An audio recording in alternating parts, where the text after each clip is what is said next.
Yo, salut à tous et bienvenue dans déjà une nouvelle vidéo. Et aujourd'hui, on va faire suite à la vidéo précédente et on va rentrer un petit peu plus profondément dans qu'est-ce que le café de spécialité. Lorsqu'un producteur souhaite vendre son café, il peut choisir de le faire noter par ce que l'on appelle des Q-graders, qui sont membres de la SCA, Specialty Coffee Association.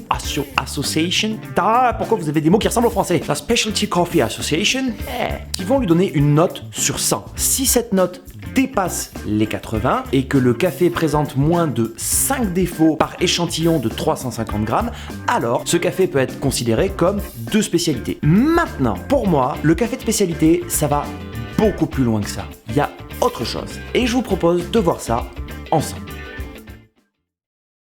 Donc on a vu la définition la plus technique du café spécialité. Il doit rentrer dans des normes, scorer d'une certaine façon et ensuite avoir moins de 5 défauts. Bon, tout ça c'est bien beau, mais ça fait pas tout. Parce que c'est pas ce qui m'a séduit dans le café de spécialité. Bon alors d'accord, j'adore boire du très bon café. Et s'il n'y avait pas ce truc qui fait que j'avais le cœur qui bat à 10 000 et que j'étais incapable de dormir après avoir bu trop de café dans la journée, eh ben croyez-moi que j'en boirais vraiment tout le temps. Mais cela étant dit, le café de spécialité, c'est pas que ça.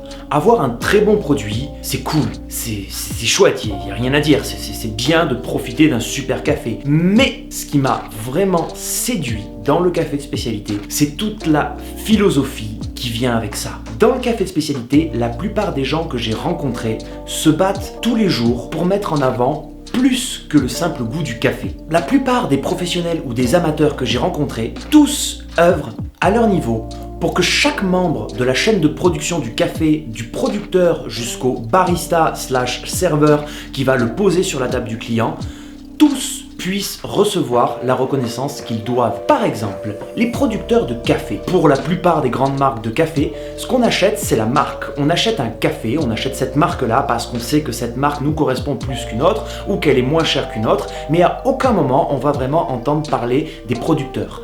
Dans le café de spécialité, ceci n'a pas lieu d'être. Les artisans du café de spécialité font tout pour que les producteurs sortent de l'anonymat, pour que les pays dans lesquels le café est produit puissent s'enrichir, puissent avoir leur chance eux aussi de se développer comme nous on l'a fait. Et surtout, on ne laisse pas tomber un producteur lorsqu'on a commencé à travailler avec lui. Pour un producteur, c'est un pari de faire un café de spécialité. Il va devoir mettre en œuvre énormément de moyens qui coûtent cher pour que le café score le plus haut possible, c'est-à-dire au-dessus de 80. Mais il y a des fois où ça marche pas et le producteur va être obligé de vendre son café au commodity et souvent à perte. Mais lorsqu'un de ses producteurs a réussi à faire passer une de ses récoltes comme spécialité, ses artisans qui viennent après lui vont tout faire pour que chaque récolte de chaque année puisse rentrer en spécialité. Parce que quand on reçoit un café de spécialité et qu'on le trouve bon, on en reveut l'année prochaine. On veut pas que ça s'arrête, on veut que ça continue. Et la meilleure façon d'y arriver, c'est de se débrouiller pour que le producteur, il ait chaque année ce qu'il faut pour produire le même café. Ce sera jamais vraiment le même parce que les années sont différentes, le temps est différent, il peut y avoir des intempéries, des catastrophes naturelles, surtout dans ces pays-là où ça arrive beaucoup plus souvent que chez nous. Mais la relation est instaurée et le maître mot, c'est qu'elle soit durable. Et ça c'est génial. Le deuxième point qui m'a vraiment marqué, c'est l'esprit qu'on retrouve au sein des entreprises. Ce sont des endroits où on a compris que chaque personne est importante. Parce que pour qu'un café reste de spécialité, il faut qu'il le soit jusque dans son extraction et même son service.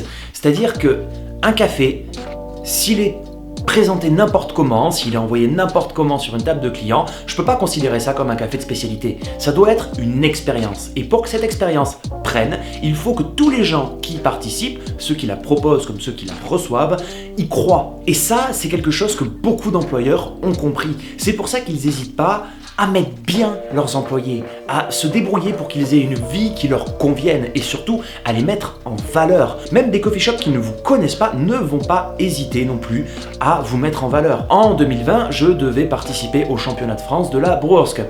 Bon, on le sait tous, ça a été complètement annulé et ça n'aura pas lieu avant l'année prochaine. Mais ce qui est intéressant, c'est que lorsque je cherchais le café avec lequel j'allais participer, j'ai contacté un torréfacteur qui me plaisait beaucoup. Son café était juste incroyable. Et pour ça, je me suis pas pris la tête, j'ai juste envoyé un mail au contact que j'avais. Ce qui m'a répondu, c'est que « Oh mec, c'est trop cool, j'aimerais beaucoup avoir mon café qui participe au championnat de France, vas-y, je te fais un tarif pro. » À moi, il me connaît pas, il sait pas qui je suis, il sait pas d'où je viens.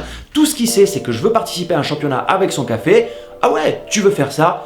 pas de problème mec, on te file un coup de pouce, on te fait un petit tarot, on est cool avec toi. L'essentiel, c'est de partager. L'essentiel, c'est que tout le monde puisse s'élever. Et enfin, et ça c'est quelque chose d'un petit peu plus personnel, la plupart des gens que j'ai rencontrés qui gravitent autour du café de spécialité sont trop cool. Ce sont des gens qui sont passionnés et qui sont aussi très humains, qui ont envie de partager leur passion, qui ont envie de se réunir avec des gens qu'ils apprécient pour apprécier des produits d'exception qui en plus ont une valeur humaine extrêmement forte. Et cet esprit se retrouve, ça me permet d'évoluer avec des gens qui m'aident à grandir, qui m'aident à devenir meilleur, et ça uniquement à travers le café. Je veux dire, c'est... Que demande le peuple ? C'est juste génial, quoi de mieux qu'une session cupping entre amis où on va parler de chaque café avec même des gens qu'on ne connaît pas, des gens qu'on a rencontrés et qu'on invite à ces moments-là pour parler d'un café. C'est pas uniquement parler du goût qu'il a, bon essentiellement dans un cupping on est d'accord, mais on parlera toujours des derniers process de café qui ont été inventés, des derniers moulins, des dernières choses, de telle entreprise qui a entrepris telle action, de tel café qui a poussé dans telle condition, des difficultés qu'un fermier a rencontrées avec la récolte de cette année, et on se dit ah putain c'est dommage quand même parce qu'il est vachement bon et cette année on n'en aura peut-être pas, et on réfléchit à des façons de faire, on réfléchit à plein de choses. C'est un milieu plein de valeurs, c'est un milieu où les gens s'entraident et se portent vers le haut. C'est cette idée commune qui fait que j'ai été attiré vers le café de spécialité. Cette idée de porter tout le monde vers le haut, cette idée de s'entraider et de se donner de la valeur. Et ça n'a pas de prix. Merci à tous d'être restés jusque là, j'espère que vous avez passé un bon moment et que vous avez pu en tirer quelque chose pour vous. Bon, j'avoue, c'était un peu brouillon, c'était pas hyper bien cadré, mais c'est pas grave parce que c'était un coup de cœur. C'est les raisons qui m'ont poussé moi à rentrer dans ce domaine, dans cette discipline. Si vous connaissez pas le café de spécialité et que vous n'avez pas tout compris à ce que j'ai dit, pas de souci, ça viendra. On en parlera un peu plus. N'hésitez pas à poser toutes les questions que vous voulez dans les commentaires, j'y répondrai soit directement dans les commentaires, soit avec une nouvelle vidéo. D'ailleurs, ça pourrait m'aider à trouver un sujet pour d'autres vidéos. Pour ceux qui aiment déjà le café de spécialité, j'espère que ma réflexion vous a plu, j'espère que vous la partagez en partie. Si j'ai dit des bêtises, si j'ai fait des erreurs, n'hésitez pas aussi à me le dire dans les commentaires. Et en attendant, abonnez-vous, lâchez un pouce bleu, défoncez-le si c'est votre truc. Et moi je vous souhaite une excellente journée et à très vite dans la prochaine vidéo. Ciao!